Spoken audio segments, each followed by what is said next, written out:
Welcome. Welcome. It's good to see each of you, and big welcome to the new folks in the room and the folks that are new to the Sangha. We'll start with a couple of announcements. There's a retreat next weekend, February 2nd through the 4th, 2024. Please come.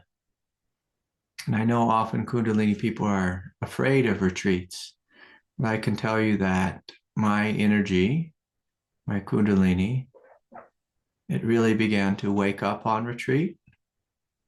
And then through continued showing up and practicing, and then continually going to retreats, the energy was able to stabilize in a way where my experience is one of spaciousness and bliss and great sense of love and just this flowing light right through the center. And, you know, for many of us, we're at that initial stage where it's woken up and the energy is quite troublesome. And so we say, I don't want any more energy.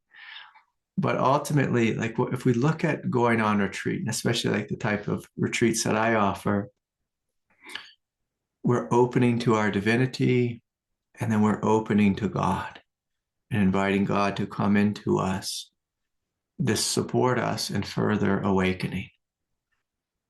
And so when we practice in this way, it's very helpful in the stabilization and the healing and the integration of Kundalini. People, when they teach in different ways that are more forceful, you know, I normally recommend not following those types of teachings because that could lead to trouble.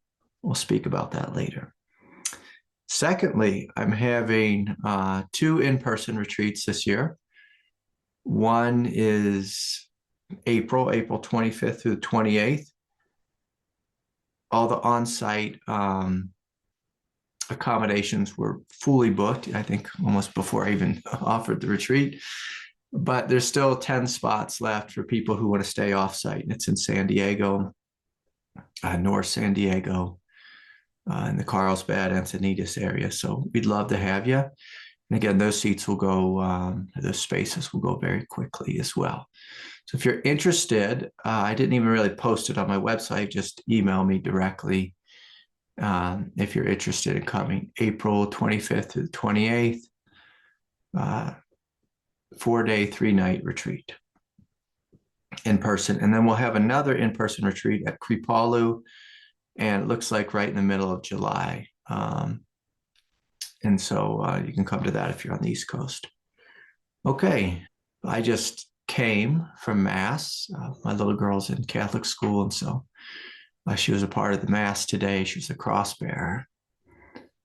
And there's a beautiful story that I thought really relates to Kundalini. It relates specifically to this teaching that many of us, we read about Kundalini awakening.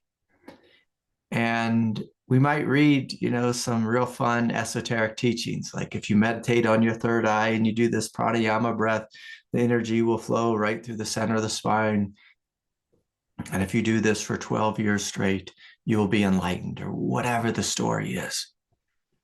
You know, if we go to a if we go to a Kundalini yoga class, if we study with a teacher who's like trained in like I'll call it the yoga teacher training program, which is basically, hey, everyone, let's try this breath of fire. Everyone, let's do the alternate nostril breathing or whatever it is. And often the teacher will give us like a little promise of what will happen. You know, this will lead to greater clarity, and, you know, this will lead to the awakening of Kundalini. And of course, you know, there's probably a little bit of truth in it, in what they're saying.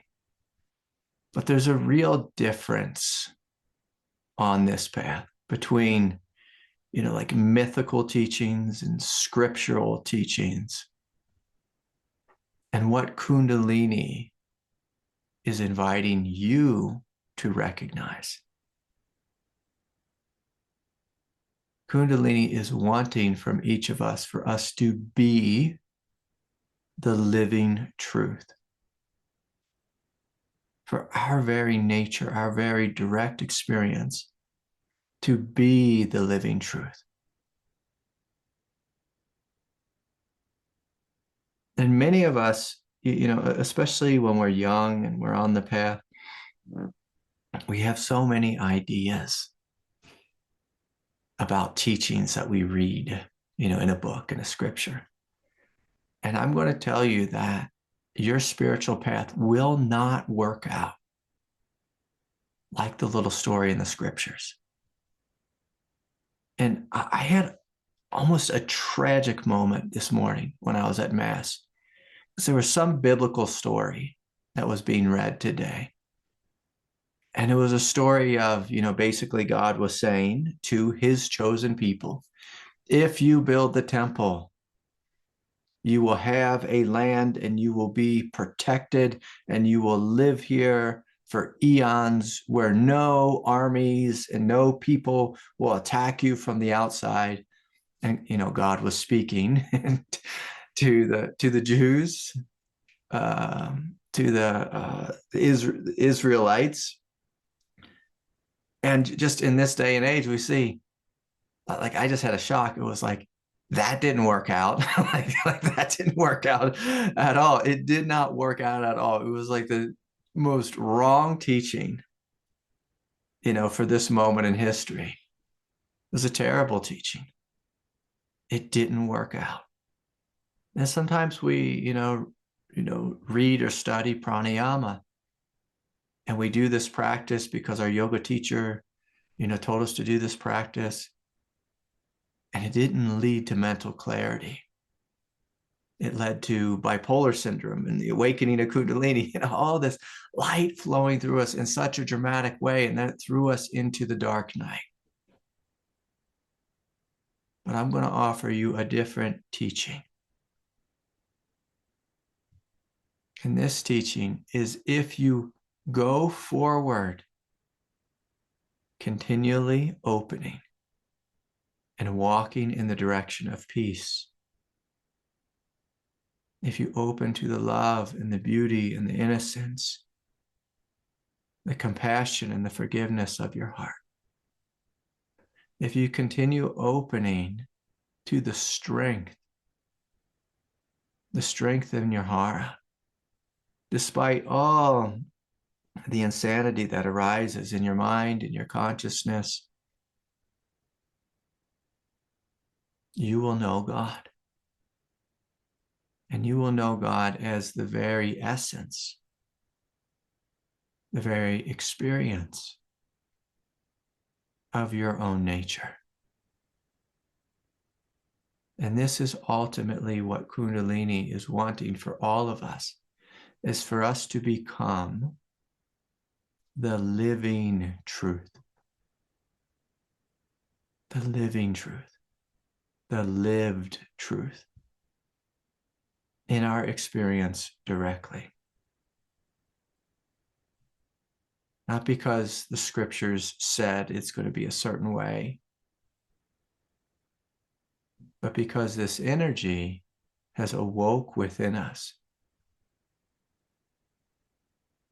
And we have awoken to our highest nature. So our highest nature is peace, is spaciousness. And this is one of the great things that we realize with Kundalini Shakti. Like when this energy begins to arise in your consciousness, you must become peace. You must know yourself as peace, or this energy will drive you crazy. For many of you, energy has driven you crazy. And so I'll give an example of this from my life. When this energy awoke within me, I wasn't able to sleep. And I didn't sleep for a long time. People have been shocked, they would say, well, you should have been dead, because like I would go, like once a week, I might get, 45 minutes of sleep, because there was just so much energy that was just moving through my consciousness. And, the people be like, how is that even possible? All is possible in God. And you know it when you live it, when there's this intensity flowing through you and you have just crazy insomnia and you feel like a zombie. At some point, we might begin to ask, what do I need to do here? In what direction do I need to walk? What will soothe this? What will contain this raging fire of light that's flowing through me? Well, the only thing that can contain this much light is if we become the vast spaciousness of the sky. And I didn't read that anywhere in a book. I didn't read that in the scriptures. I've never read a Kundalini, scripture book that said, become like the vastness of the sky and let the Kundalini Shakti flow through you until it calms. But this is what we learn.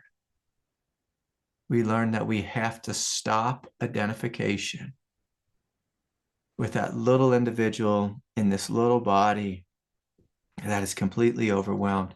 And we have to literally become the sky. Like if we want to regain our sanity, we have to become the sky. And the beautiful thing is your nature, the nature of your consciousness is the sky. It is the sky. And so again, if we read, the scripture will say this mantra and that mantra. And this mantra and that mantra may help to awaken the energy. And this energy will bring forth every wound and shadow and blockage and confusion and thought or feeling of unworthiness. It'll bring forth every, sexual desire that doesn't even belong to you, that belongs to humanity itself. It'll bring forth every hope and fear. It'll bring forth, great sadness and tragedy and heartache. And it'll bring forth bipolar feelings of feeling blissful and then feeling completely depressed, maybe even in the same day. I've had days where I had all that, the same day. And, I noticed, okay, becoming the sky didn't actually heal. It just gave me a place to be and just to kind of to take root, or to just let everything pass. But I just noticed everything keeps just flowing. I'm going to need something else also. And so I had to look deep within my consciousness and discover an unconditional love. A love that was big enough and compassionate enough to hold the space for all the tears that were coming, for all the depression that was coming, for all the fear that was coming, from all the anger and rage that was coming. And so then again, this Kundalini forced me to realize my inherent peaceful nature and then my inherent loving nature. And it's not like this is mine, this is our nature. And of course, when we do this long enough, and the Kundalini continues to bring us layer after layer of pain and difficulty and suffering, we may find we use our egoic will in the beginning, but eventually, I found that my will was broken.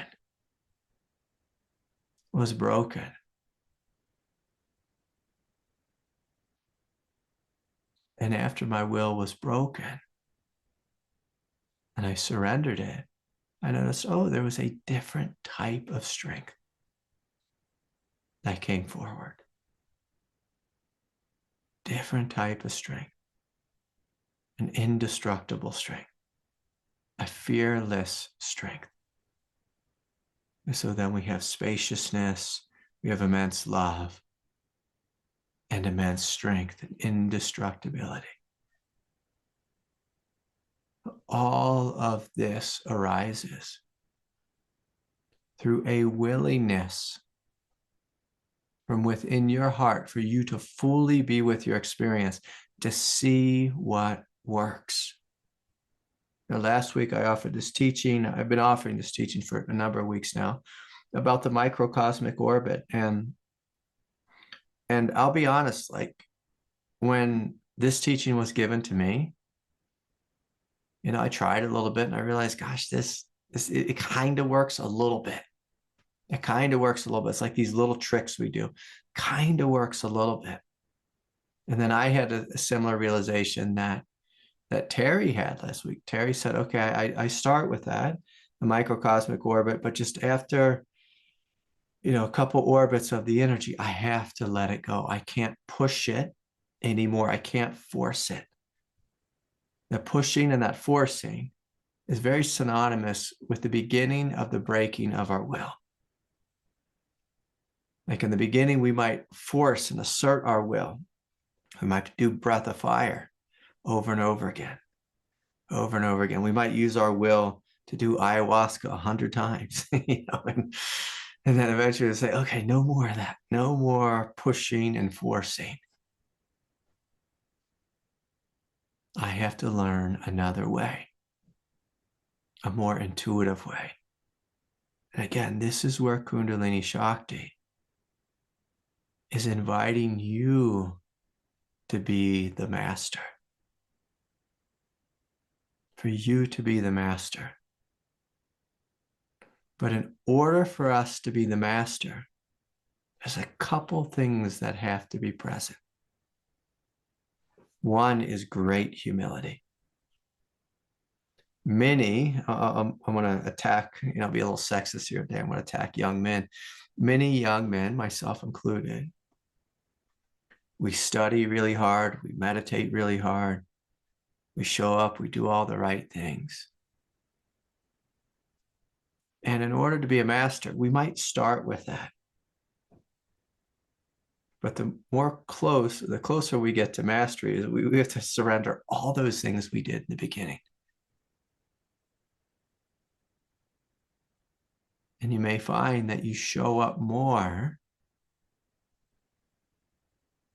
from a place of listening, open-hearted listening, where we're intuitively listening to the energy, not listening to the great idea we read in the scriptures, not listening to, the Shaktipat meditation practice or whatever it is we saw online, but deeply listening. And now here's where we can get in trouble with listening. We need to listen from a place of humility, but we also have to know which voice to listen to. Because when Kundalini is coming forward and is throwing forth voices of fear, voices of grasping, voices of shadow, sometimes if we listen to those voices, or anytime we listen to those voices, we're going to head in the wrong direction. Because I get emails all week long for people telling me I'm listening to this wrong voice. They don't say that, but they show me. They say, this is what I'm listening to, and this is what I'm doing. And I'm always like, no, don't listen to that. You're listening to your mind. You're listening to your ego. And that's channeling you in the direction of being a continual victim. Listen deep in your heart for the voice of God. And keep in mind, the voice of God will come wrapped in the package of your innocence. It'll sound like your innocence. It won't sound like a choir of angels singing. It'll just sound like your innocence. And so we have to know how to listen to the truth.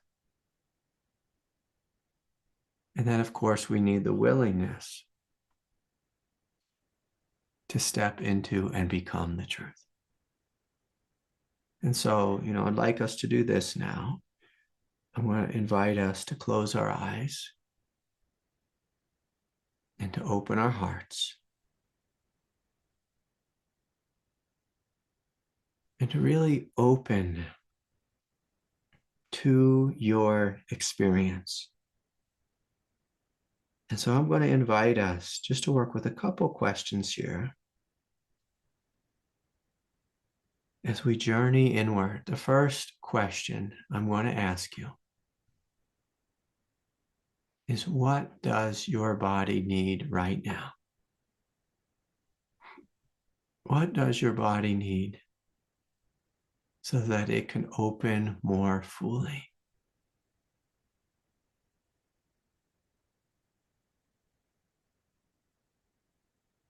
So we will never integrate Kundalini if we're constantly contracted. So I invite you to scan your body and just notice the places that are contracted.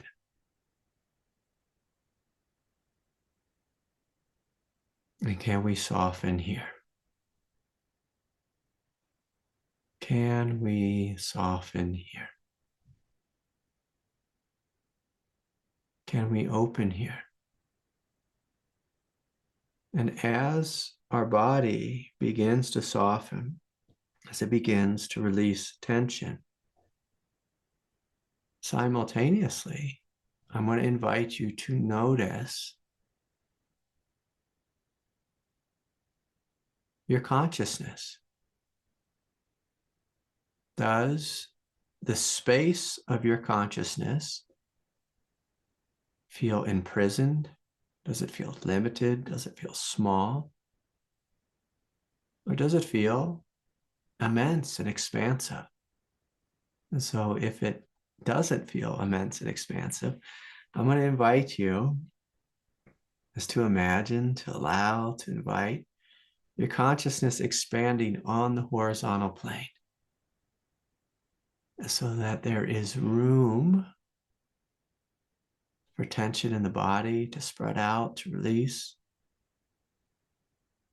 That there's room for you to disconnect from egoic identification, the small me. I'm going to invite you to become as big as the sky.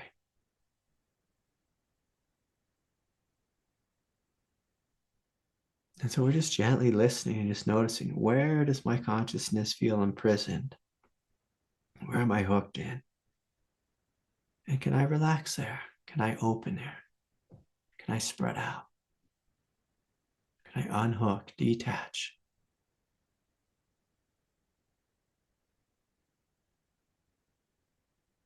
And can I be so big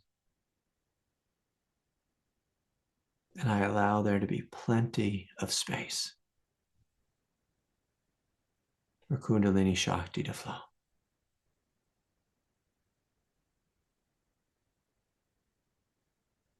Can I be so big? There's plenty of space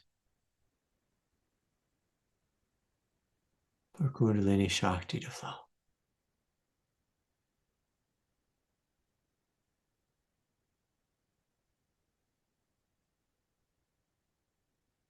So first we checked into the body. Second, we checked into our consciousness and just notice, is my consciousness big and vast? There's nothing Kundalini loves more, by the way, than when your consciousness is sky-like. For good yogis, we'd call this Shiva consciousness. Immense, expansive, timeless, eternal room. Immense room, immense space for everything to flow. Everything to flow. Everything to flow. And thirdly, from this space of fully allowing and being expansive, we'll simultaneously just feel into the central channel. And I'm going to invite you to listen in your central channel.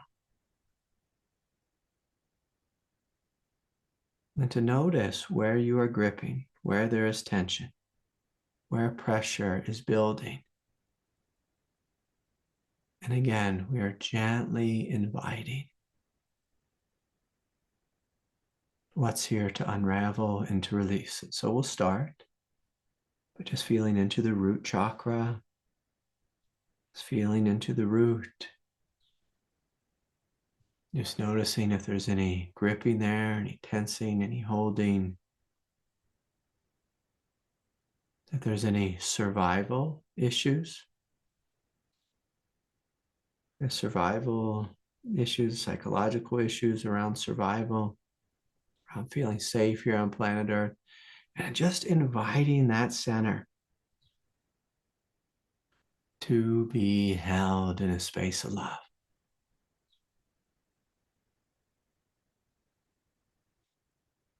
Inviting our root chakra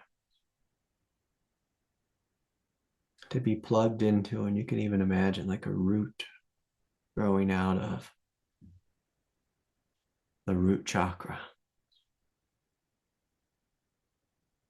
It is plugging deep down into the earth.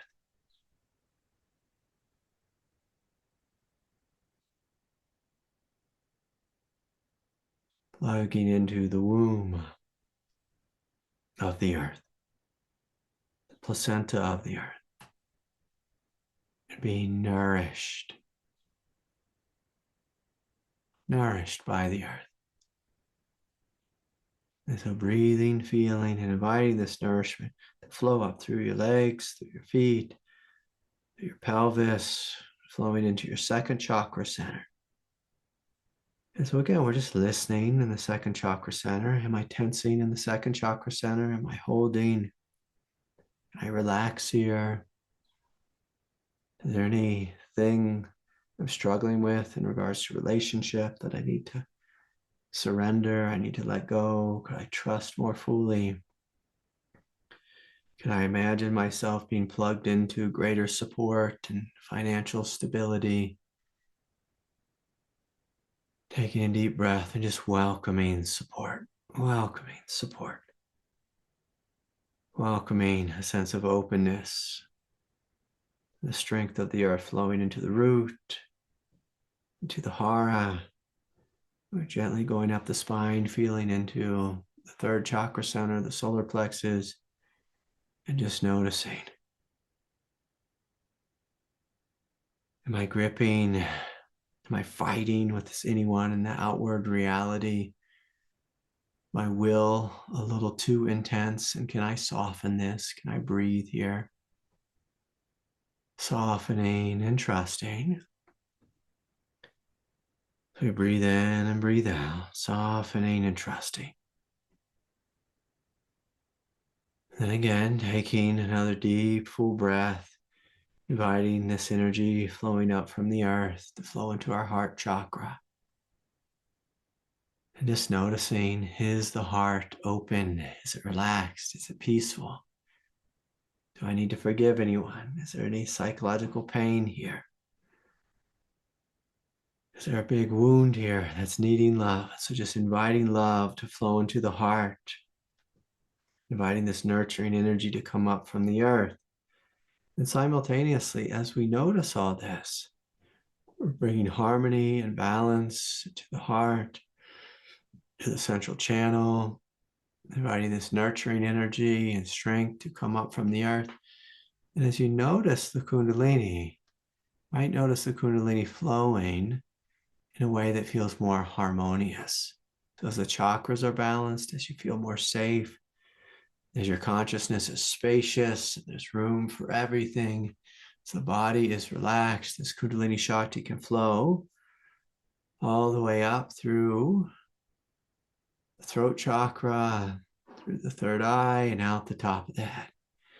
And so we're breathing, we're feeling, we're softening, just inviting any karma or any gripping tendencies or repressive tendencies in the throat to soften, to open. We're inviting the mind to be empty and blank. We're inviting the crown to be open.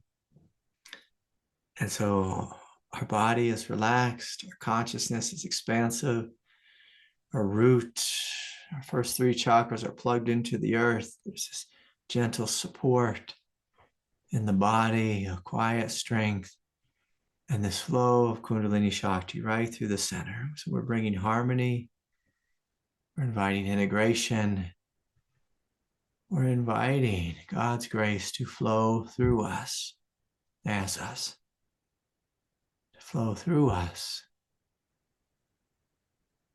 and as us, and really stabilizing here in this recognition of your innate divinity, this recognition of harmony within the chakra centers, this recognition that Kundalini Shakti loves harmony in the body, loves it when you live the truth in your direct experience. Okay, with that, you can gently open your eyes and I'll welcome you into this room. Kundalini Shakti could care less, about the science of yoga and the scriptures of yoga. Kundalini Shakti wants you specifically, you uniquely, to find the truth in your direct experience, for you to live the truth, to embody the truth. And so,